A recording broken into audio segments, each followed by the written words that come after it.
नमस्कार। 3 दिन पहले राहुल जी आपका इंटरव्यू देखा।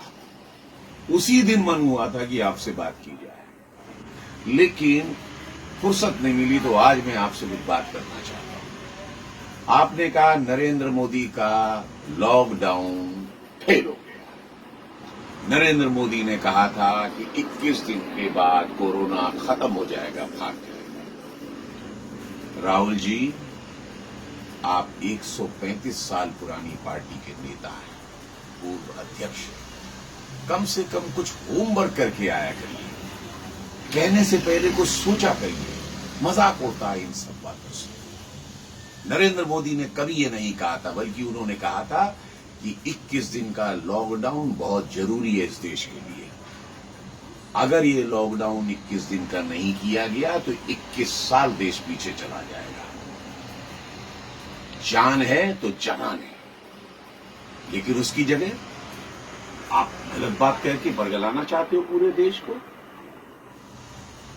दूसरी चीज, आपके भी तो सारे मुख्यमंत्री थे। पंजाब की कैप्टन अमरिंदर सिंह हैं, गहलोत जी हैं, या बघेल साहब हैं, या महाराष्ट्र में आपकी जो गठबंधन की सरकार चल रही है, उन्होंने हर बार ये कहा कि नहीं, हमें तो लॉकडाउन को बढ़ाना है। क्यों नहीं टोका आपने? क्यों नहीं किया ऐसा? क्योंकि आपको सिर्फ कोसना आता है, जिम्मेदारी से भागना आता है। आप तो जिम्मेदारी से ये भी भाग रहे हैं कि महाराष्ट्र में आप कहना चाहते हैं कि वहां पर जो मौतें हो रही हैं, वहां जो कोरोना बढ़ रहा है, उसमें आप कुछ कर नहीं सकते। बहुत अच्छे, 9 मिनिस्टर हैं कांग्रेस के वहां पर, 9। इसके बाद आप कहना चाहते हैं कि हमारा कुछ वहां चलता नहीं। अगर आपकी बात नहीं मानी जाती और आपकी तरीके से नहीं निपटा जा रहा है जिस तरह से आप चाहते हैं, तो क्यों नहीं वापस ले लेते समर्थन? आपके राजीव गांधी ने समर्थन वापस ले लिया था चंद्रशेखर के, केवल इस बात पर कि 2 पुलिस वाले उनके आपके घर के बाहर देखे गए थे। और आप यहां कहना चाहते हैं देश इतनी बड़ी त्रासदी में आप कुछ करना ही नहीं चाहते। राहुल जी, एक जिम्मेदार होने के नाते कुछ राष्ट्र की सेवा करिए। बरगलाइए मत, कंफ्यूज मत कीजिए देश को। क्या करते नरेंद्र मोदी? मार डालते सबको। लॉकडाउन नहीं लगाते तो क्या करते? क्या आपने यहां इंफ्रास्ट्रक्चर बना के दिया ऐसा जिसके अंदर सारे लोग अगर बीमार हो जाते तो इलाज हो सकता था? 130 करोड़ के देश में आप सब लोगों ने मिलाकर आज तक 3,593 गवर्नमेंट के हॉस्पिटल और 11,810 प्राइवेट हॉस्पिटल बना के दिए, कुल मिला के 15,000। उसमें से 80-90% हमेशा ऑक्यूपाइड रहते हैं। कहां से लाते इतने बिस्तर अगर कोरोना पूरी तरह से फैल गया होता? अमेरिका जैसा कंट्री नहीं निपट पा रहा है, जिसकी 33 करोड़ की आबादी है, जिसके यहां पर 1 लाख से ऊपर ज्यादा मर चुके हैं लोग, 17 लाख लोग वहां पर आज भी बेड पर कोविड-19 से जूझ रहे हैं।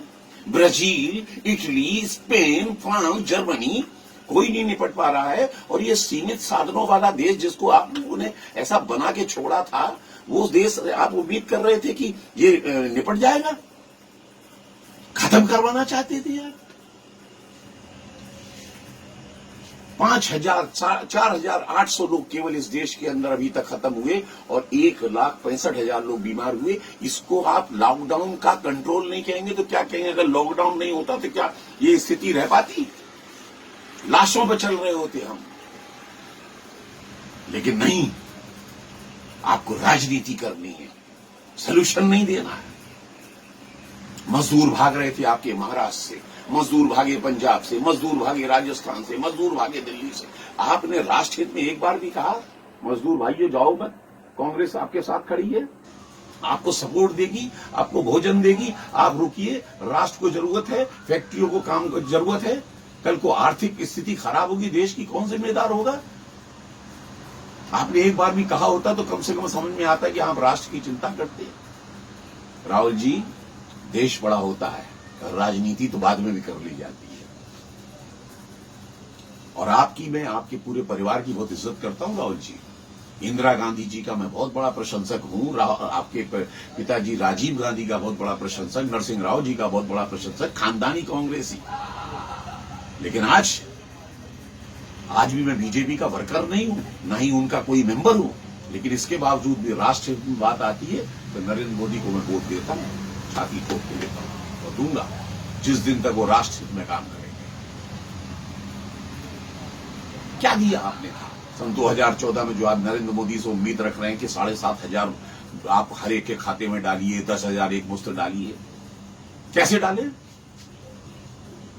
आज आपको समझ में आया? 35 करोड़ जो जनधन अकाउंट खोले उसी की बदौलत तो आज उम्मीद कर पा रहे हैं कि नरेंद्र मोदी से कह पा रहे हैं कि आप डालो। उस समय आप मजाक उड़ाते थे, क्या ये अकाउंट खोल दिए? सरकार फिर भी कर रही है। आप लोगों ने तो खोखला करके इस देश को छोड़ा था। आपकी बीज खाद के लिए भी लाइन लगती थी, 4-4 दिन तक लाठियां किसान खाता था, याद है आपको? 80% एरिया के अंदर, हिंदुस्तान के अंदर आधे समय बिजली नहीं आती थी, किसानों को पानी नहीं मिलता था। 9 सिलेंडर दिए जाएं, 12 सिलेंडर दिए जाएं, इसके ऊपर बहसें चला करती थी कि कितना सब्सिडी दी जाए। और यदि आप ये कहना चाहते हैं कि नहीं हमने तो बड़ा खजाना छोड़ा था, तो ऐसा बोलिए ना, नरेंद्र मोदी से चिल्ला के साहब श्वेत पत्र लेके आइए, हमने ये संपदा छोड़ी। खोखला कर दिया था आपने उस देश को। और आप कहते हैं हमने देश के लिए बहुत कुछ किया। क्या किया? सन 47 में हम आजाद हुए, हमसे 2 साल बाद चाइना आजाद हुआ। आज हमसे 5 गुनी उसकी जो अर्थव्यवस्था है। 15 साल वो हमसे कम पहले से मेट्रो बुलेट ट्रेन बना के ले गया। 25 साल वो हमसे आगे है। और आप हमसे कहते हम पाकिस्तान से आगे, हम नेपाल से आगे, हम इससे आगे। क्या किया आपने? और जो भी कुछ किया, अगर आप कहते हैं मोबाइल आया, कार आई, ये आए, सब नेपाल में भी मिलती है और लंका में भी मिलती है, और ये सब कंट्री में है। और यह ऐसा हमेशा होता चला आया। लेकिन आपने इस देश को कहां बनाया? मत करिए इस तरह से क्रिटिसाइज, सकारात्मक राजनीति करिए। राम जन्मभूमि जैसा मुद्दा सुलझाया गया, आपसे एक बधाई नहीं निकली। बड़े बड़े मामले यहां पर किए गए, सीए जैसा कानून लाया गया जो बिल्कुल देश हित में था, राष्ट्र हित में था, जिसमें मुसलमानों की कोई नागरिकता नहीं जा रही थी। इसके बावजूद आप लोगों ने भड़का दिया, उठ के आ जाओ। और सबसे ज्यादा तो हद आपने तब कर दी जब जम्मू कश्मीर, जो कि आपके खुद जवाहरलाल नेहरू का ये था कि ये धारा जो है टेम्परेरी धीरे धीरे खत्म हो जाएगी, जिस 370 और 35A को जिस वक्त यहां पर लागू किया गया, वो भी संवैधानिक रूप से लोकसभा राज्यसभा से पास करा के उसको भी आपने असंवैधानिक कह दिया। संविधान और संवैधानिक की बात जानते हैं। 100 दफा आपकी सरकारों ने कम से कम 356 का दुरुपयोग किया, वो संवैधानिक था।